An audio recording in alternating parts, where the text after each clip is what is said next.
I think it's really important not to overreact to what happens in the first two games of a league season, because it's very common that teams might lose their first two games but then go on a massive winning run.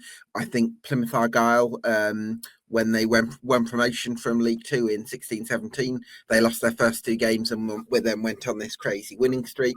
It's happened with other teams as well. Wycombe Wanderers as well last season in League One lost their first two games and then were up there, sometimes higher than Birmingham, even in the first half of last season before Matt Bloomfield left. So, really, the first two games, you should never be overly.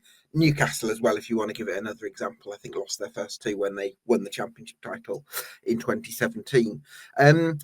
That said, I think you can always be a little bit concerned if performances aren't at the level that you're looking for. And that's the case for the six teams that we'll be looking to touch on this evening. Five of them having begun with back-to-back defeats. Bristol Rovers, of course, and Crawley came down from League One and haven't shown too many signs, have they, of eradicating some of those issues. Cheltenham the year before, they finished mid-table last season. They've begun with back-to-back defeats, losing at Cambridge on the opening day and then at home to Chesterfield last weekend. There's also Barrow, who've had a couple of tough games to begin the season with, and Barnet, who came up with so much optimism after winning the National League title with 102 points last season.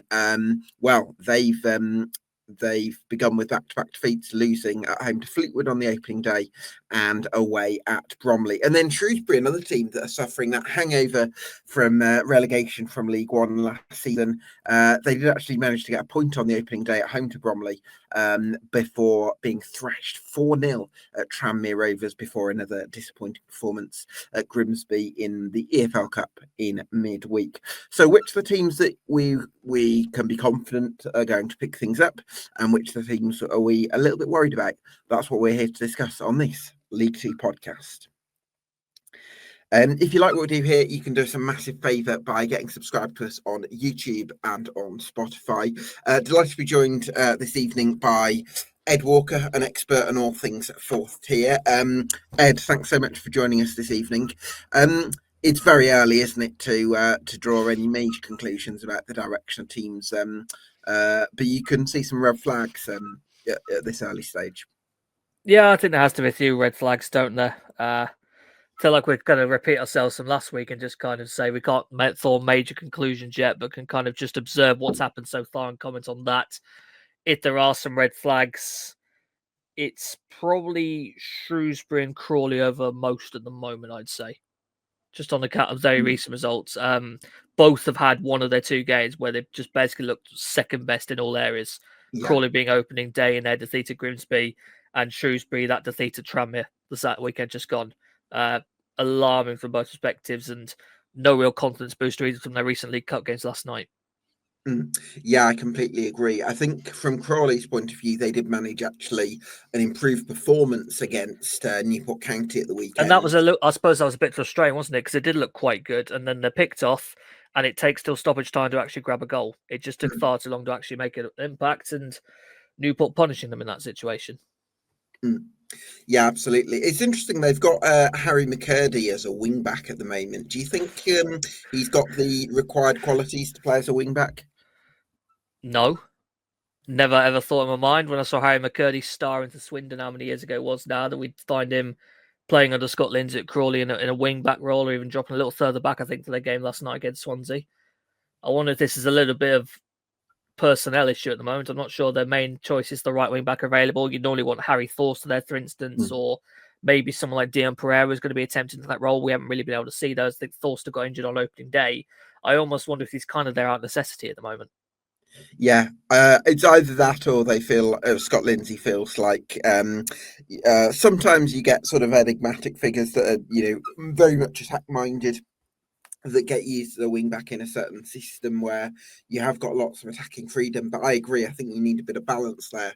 So definitely a bit of a rethink required, I think, for Crawley. I wanted to ask you about I guess, what were you expecting from Crawley when they first came down from League One? I think when we did a little predictions thing, Gab, I told you I've got 24 league tables. Crawley's in a different position each single one. Yeah. You cannot tell me anything is predictable about Wagner Crawley. You just don't know. Season on season, they have such incredible peaks and troughs. The way that we've seen them in these last 2 years under Wagby, almost going out of the Football League, then win the playoffs next year as relegation favourites, not coming too far of actually doing a job in League One, staying up. It might well have had Lindsay stayed the campaign. That might well have ended up being the case for them. We'll never know for sure. Now, you probably beg most of all for just some quietness in the middle of the table and just something a bit more relaxed for fans. But the way this has started, the understanding of I think there's still some quite significant debt behind the scenes that's been noted by some financial experts to be wary of. This start is not encouraging. Maybe there's improvements down the line, but I think I'm getting a sense from Crawley fans they're not particularly happy with the personnel at the moment, and it's feeling toothless in all areas at the minute. Yeah, I mean, I would say looking at the 11, I think Charlie Barker, Dion Conroy, and Josh Flint as a back three is reasonable. And they've got Jay Williams in midfield, who was part of the promotion winning squad from last time, 23-24. So I think they've got some reasonable foundations in place. But I would also maybe question them in other areas, namely the wing back areas, namely the attack, because I'm just not quite sure about what's needed. I was feeling quite hopeful on Shimanga. Not happened up to now. I think he's particularly wasteful in that Newport game. Just on the back of what we've seen a little bit. Has it? I mean, his career's been going for a while now. He must be in his mid to late 20s off the top of my head. I feel like he's always done it in the National League, but I don't feel like he's done it in the Football League yet. We had a long time where Shimanga was seemingly tearing it up with National League clubs. It felt inevitable at some point he was going to get Football League. It was Peterborough who went through him, and we all thought, well, that's just logical because Peterborough just scoured the National League, pick him up, here we go. Didn't happen from there. And his subsequent moves to other places. I think there were flashes of being handy for kind of goal output at Swindon last year, which maybe kind of hoped this could be all right to Crawley, because it felt like Crawley had the chance to really be the main man. Probably most competition from Siobhan Me, who's not even, I think, fit at the moment. Not happening at the minute. Not really coming up, maybe. No, I just don't particularly like. I'm not sure about that supporting group behind. Gavin Holohan as your 10 at the moment in the League Two side. I'm not sure about him. Yeah, I don't think he's up to this level. Still quite want to see. I thought there were quite good reviews about Carl Scott coming over from the US. I'm not sure I've really seen much of him yet. Well, he's Chelsea youth, wasn't he? So must have some sort of ability. Yeah, I'm a little bit Reece Brown again. Reece Brown. He's quite a lackadaisical footballer in that he's very calm, and sometimes that can be a benefit for him because it allows him to see the game in a different way and make better choices. But on the other hand, it can also mean that he's not up to the speed of the game and the tempo of it and able to react. He's just a footballer I've lost the buzz for. What was the saying he had at Blues, Gav? Reece Brown's got the world at his feet. Wasn't that what Blues fans used to say about him? Yeah, I think in 2013. I'm sure I had something about that as a possibility, but he's 29. In my head, he's one of those footballers who you think is still early 20s and just kind of getting his career going. 29 years old now. We've seen him, I think, previously. I think it's Forest Green is the one that comes to mind the last time I saw him. Yeah, that was probably his best stint. Probably at times. Don't think I've really seen him the most integral man in that Forest Green team. So, well, they had a period, didn't they, at the start of, was it early in the 17-18 campaign where he looked quite good? Oh, now you go back. Cool. Yeah. That's my point, Gab. You're going back to 17-18 for evidence of Reece Brown. It's 25-26. I mean, come on. 8 years ago.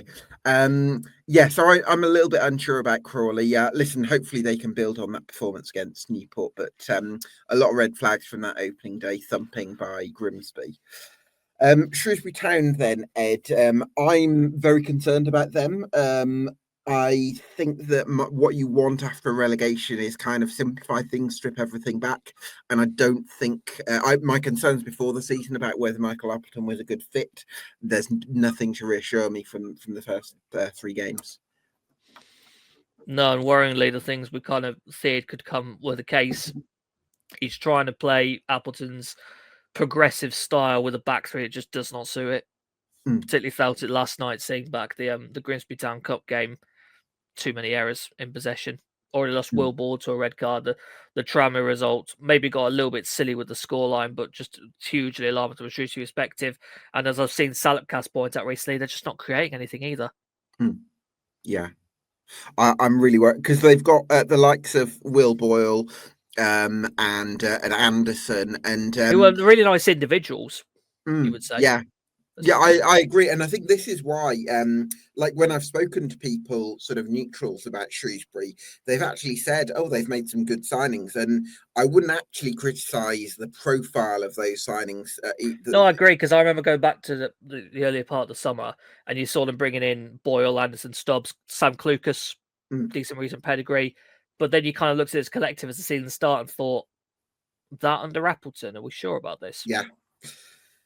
Yeah, I would really question that. And then, because I don't think that if you're playing with a back three, you basically need specialists outside centre halves who are quick and strong and Nowadays, yeah. good on the Yeah. ball.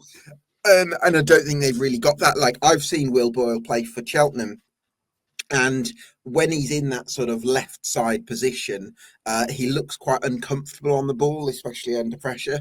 And if you want to play that more progressive style that Appleton likes, I don't think he's a good fit for that. So, and then you add into the discontent from Salapians about the owner, Roland Wycherley. Is he going to sell? Director of football, Mickey Moore, nowhere near as popular as he was at Cheltenham Town. Yeah, some big questions being asked at that club, I think. Toothless and Harry's too. I'm kind of alarmed. I feel like their best goal threat's John Marquis, and John Marquis is chaotic. I kind of, some ways, I quite admire watching Marquis because you're never quite sure what he's about to do in a game. It could be an absolute moment of madness, or perhaps grab himself a crucial brace. But Marcus has been at it for a long time, and we've seen continually, time and time again, at Portsmouth, Doncaster, previous clubs, he's extremely hit and miss, and just not what you want from what's probably going to be your first choice striker in this team. Yeah, Marcus is a funny one, isn't he, Ed? Because he had great spells with Doncaster Rovers, I think, on with promotion in 16-17 under Darren Ferguson, and then maybe their first season up as well. I think he scored a few goals, but then since then, I think basically since his move to Portsmouth, he's not done very much, has he? No, I remember went to university with a Doncaster fan who talked about Marcus before, and you looked at him and you thought your numbers are really good, but he would always watch Doncaster and think he's always guilty of just missing a gilt-edged chance, open goal. You wouldn't always necessarily back him to put it away. He had, for all his catalogue of goals, Marcus has, there's also quite a noble catalogue of blunders, which has always Yeah. been that memory of just catching him throughout all these years that I've seen him now. Yeah, and maybe in a Doncaster team that they create a lot of chances, but maybe in teams that don't create as many chances, he's found it that a little bit harder. So yeah, definitely a big season, I think, for John Marquis to kind of revive his career.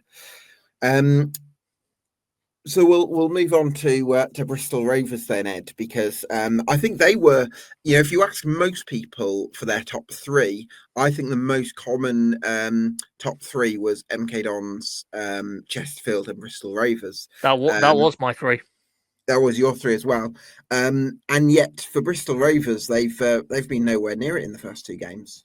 No, I'm quite alarmed by how this start has gone. Opening day at Harrogate, not at Harrogate, sorry, at home to Harrogate, yeah. Annoying, but also I think that's vintage Harrogate. That's just what they do each. It's how they manage to keep holding their own year on year because they're good for some smash and grabs as they are in there. So not too shocked, maybe that much that Bristol Rovers lost that, but that the state of the defending for the Fleetwood goals last weekend, particularly that first one, just how high and out of shape that backline is, and how Fleetwood could advance down that right hand side and play a ball across with both their strikers behind the backline already ready to pounce onto it. Complete lack of organisation. I don't know if you saw last night, Gab, when they went out at home in the Cup to Cambridge. I believe Darryl Clark basically had them on the pitch at full time, telling them off. A sort of Phil Brown Hull style, I think. Gosh. With some disappointed fans still in the Thatcher's Terrace reacting to it. So, and now it's Chesterfield away at the weekend. God. Could really do with a fired up reaction now because they just need to get some belief back in them. Yeah, if they could get a point and a spirited performance at Chesterfield, I think that would give them foundations for something. Interesting. I mean, going off the Fleetwood game, Ed, Taylor Moore was hauled off at half time, and I'm just wondering. Taylor Moore is probably the one player in that back three with Alfie Kilgore and Clinton Mola who you would actually want to be relying on because he's quite a high-profile defender who's played at higher levels, and you'd hope that he'd be the one to provide that bit of know-how. And yet he was the one that got taken off at half-time, so it does seem quite worrying. I'm trying to remember now. Someone gave Taylor Moore a go in midfield. Was that Barton or was that someone before him? I'm trying to recall now. Not sure. Taylor Moore's been at Bristol Rovers a while, and I definitely recall there was a period where I was seeing him featuring in midfield, even though he felt like a very defensive player. And I'm now trying to recall who that was. So I can't he's someone. He's certainly one of the more senior figures, one of the more longer present, I would say, within that Bristol Rovers. I think I might be getting confused with a different club, but I definitely recall Taylor Moore being employed in midfield at some point. Whether it was Gas or someone else, regardless. Oh, I think did Steve Cottrell play? It might be Shrews. You might be right. Yes, Barton had a dig at him playing in midfield. I remember it now. That's what it was. I think I remember the interview, and Barton was saying something like, "Oh, he's got a thorn in his back. What's he doing in midfield? He's a defensive player. What's he doing?" I think you're right with Shrewsbury. Actually, yes, that's probably where it's coming to my head now. Yeah. Interesting. Yeah. I mean, Camille Conte, there was so much excitement about him with Bristol Rovers before the season. And when you've got players of that sort of quality, you'd be looking for more. But it does seem like some of the cultural issues from last season, I was expecting Darrell Clarke to really put a stamp on things, but performance-wise, that's not what the evidence is showing. The buzz was so high heading into the campaign because I think when we did the season preview, we kind of put it on it. They'd had such disappointing collapse to get relegated, and then within 3 days, Darrell Clarke's back in the building. And it almost just felt like everything that just happened got forgotten. We got our hero manager back. Let's get excited for this new season again. Yeah. And we see certain players come in. I still think getting someone like Macaulay Southern-Hale should be wonderful. I absolutely adore what he offers as an attacking wing back. Always that fitness issue, sadly, with him, which has to be worried of. But he's in there. Jack Sparks in. Josh McEachran to join potentially content midfield. Had to change a little bit with their frontline personnel, so not quite the same people as before. Losing a talent like Coty Shaw to Brighton, so be it. That's just the level of talent that he's got. Sure. I felt quite good about how this would look as a full 11, and it's not clicking at the minute. No.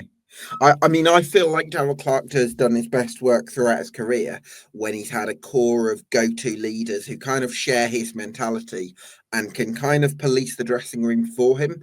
And if Darrell Clarke, I'm wondering, last time Darrell Clarke didn't always have to be the one delivering the message because he had a Matt McChrystal doing it, or a Tom Lockyer doing it, or a Stuart Sinclair. Players like that, and I don't see those kind of leaders, if you like, in this current Bristol Rovers squad. And so I'm wondering if Darrell Clarke's having to take on more of the leadership responsibility, and it's almost feels like he's sort of hammering his head against a brick wall, which would explain behaviours like full-time team talks on the pitch. I know he's incredibly critical of the mindset after that Fleetwood defeat in particular. I'm not seeing his reaction yet from last night, but I'd imagine it's something similar based on what he did.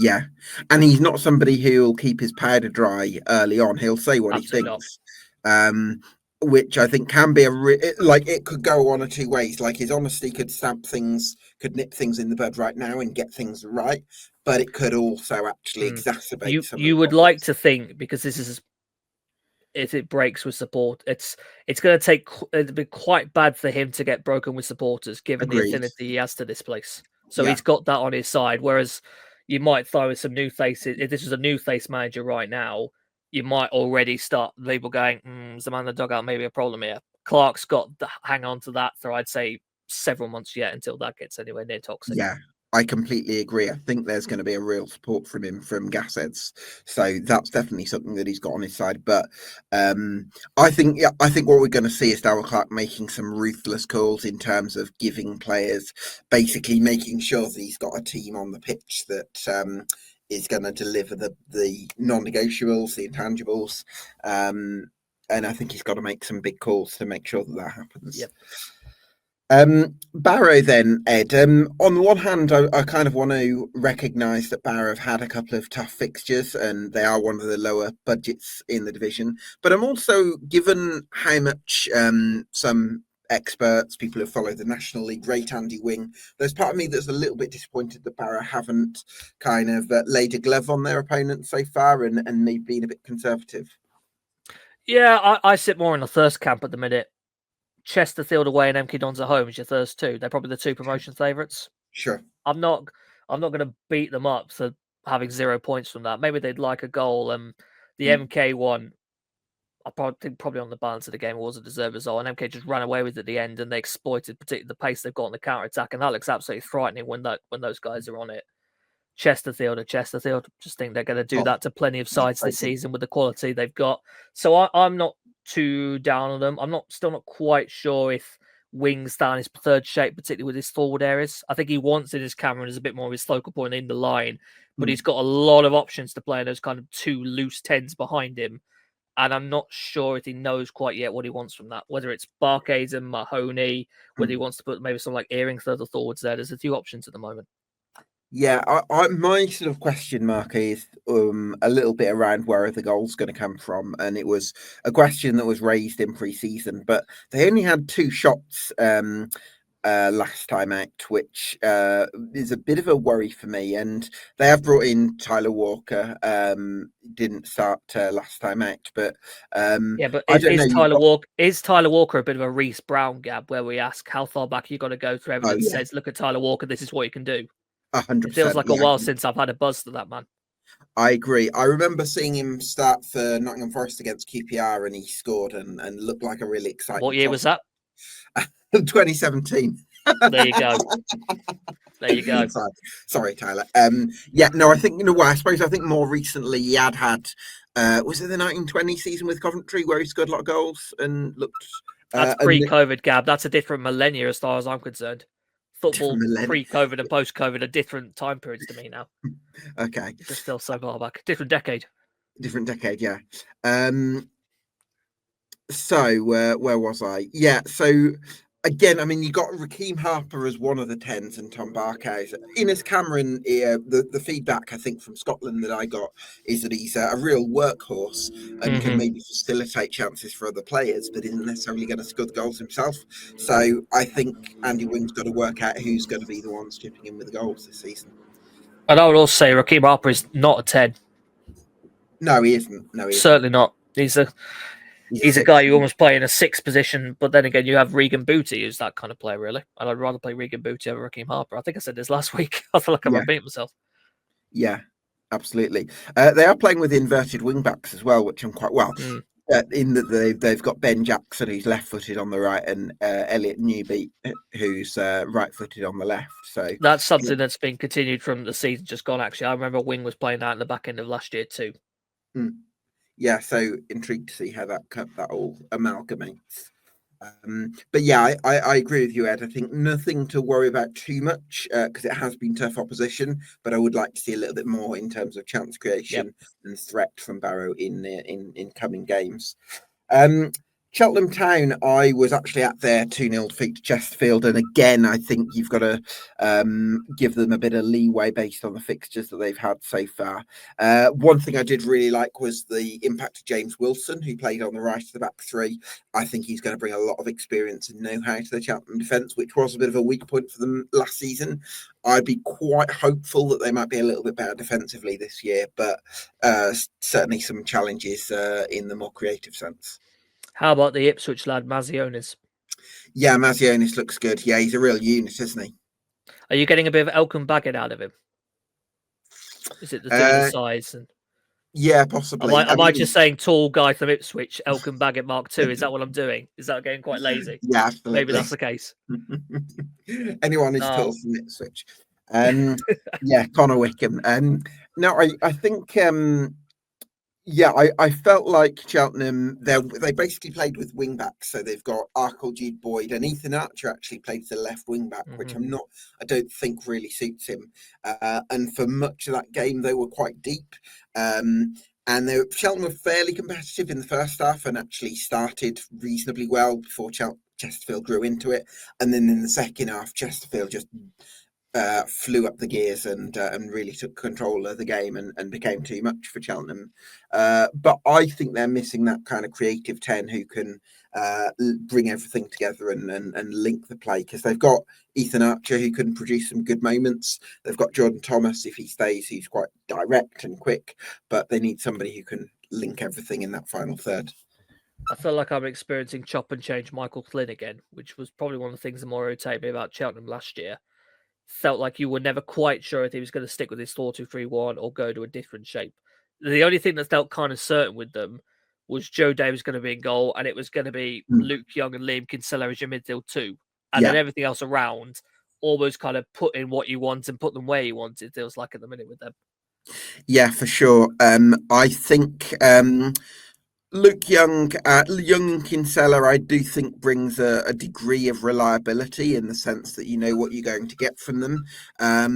But I think that they definitely need some somebody who can link the midfield to attack. That's the one thing that they're missing for me. So in terms of teams that have kind of started slowly, Ed, would it be Shrewsbury the ones that you're particularly worried about right now? Shrewsbury and Crawley. Shrewsbury and Crawley, yeah. Yeah, I think that makes a lot of sense. Interestingly, I think in terms of teams that Oldham, for instance, are ones that have kind of surprised me a little bit with their performance levels. They were very competitive at MK Dons and with a better team against Colchester last time out by quite a distance, even though it only ended in a draw. So I'm definitely more confident in Oldham than I was before the start of the season. Don't people think you hate Oldham? And we established this from your prediction period. Isn't that what this is? You call them all a bunch of has-beens that are not going to handle the level anymore. Wasn't that what you accused of? I think something like that. Yeah, probably. I've lost track. You just let it all pass by at some point. You just kind of ignore it all, don't you? Oldham are going okay. I still have quite major expectations of them this year. If they hold their own and stay in the division, continue the trend of what we see with national clubs, which is never go back down again. That's absolutely fine to me to the first year. Just please most of all to have them back in and bring the Latics fans back in the Football League again. And quite encouraged by that draw with Colchester, albeit I think that goal was quite funny. Just the fact how a Sterry League 2 to let Cross get all the way through. Just something like that. Wonderful. One of you. Yeah, absolutely. Well, Ed, I think it'll be a short one. Barnet as well before we wrap up. Yeah, why do we ever have buzz for them? What was the point of that, Gab? I've no idea. Very, very messy start. Very messy. There's a section of the world who very strongly believe that lower league clubs should never, ever try and play out from the back. And they're not helping our cause against it at the minute. They look extremely messy in possession. It's interesting because I did raise this concern that Barnet would be caught out, but with Mem when I did the summer deep dive on Barnet, but Mem's answer was from the Bees pod was they weren't really caught out so much in the National League, even against the top sides, and they felt like they were very good at counter pressing and being really aggressive against the ball. But they've definitely been very easy to carve open in League Two in the first two games. You look at that awful goal they conceded against Fleetwood on the opening day, and I say again against Bromley. So I do think they're going to need to try and find the balance and pretty quickly. But there's plenty of time to get things right, and with the right tweaks, I think they can do that. But some tweaks to be made. There is. I'd love to know try and find out the exact situation with the front line at the minute, because I thought we'd see more of Leon Lovu and Callum Stead than we have before now. There might be a fitness issue related to that, that's seeing Hugo playing more often ahead of him or other people being deployed further wide. In my head, Stead was probably the star I was most looking forward to seeing this season on the back of what we've just seen down in the National League. Not happened up to now. And I also kind of wonder if he has yet found his right centre-back combination, because I kind of wondered if we were going to have Danny Kalinga and Adam Senior in there with maybe Critchlow at left or the option of Tavares anywhere across that back line. It's been chop and change at the minute. Not sure Brennan's quite found what he likes yet. No, not yet. I think Ryan Glover needs to be playing as a left wing back rather than as one of the two number 10s. I think he's much more effective in that role. And I think after the season they had last year, you don't want to give people new remits too much. You want to kind of have faith in. I did watch their opening day game against Fleetwood. I did think Reece Brown played pretty well and was one of their better players and always looked to try and make things happen. And again, they did actually create a lot of chances in that game, even if they were mainly half chances. And so I don't think they're a million miles off, but I think they need a couple of tweaks to and Yeah, certainly I need Sally more in the front line because I think Hugo's just not quite hitting the level I need him to in the minute. Yeah, That's I the problem mean, for me. he's got a reputation as a poacher, hasn't he? So you'd think that he'd do well in this kind of system, but it hasn't quite manifested itself that way so far, has it? No, and another Reece Brown, but spelled completely differently to the other Reece Brown, completely differently in both the Reece and the Brown sense, isn't it? Too many Reece Yes. Browns in this league, too common a name. Absolutely.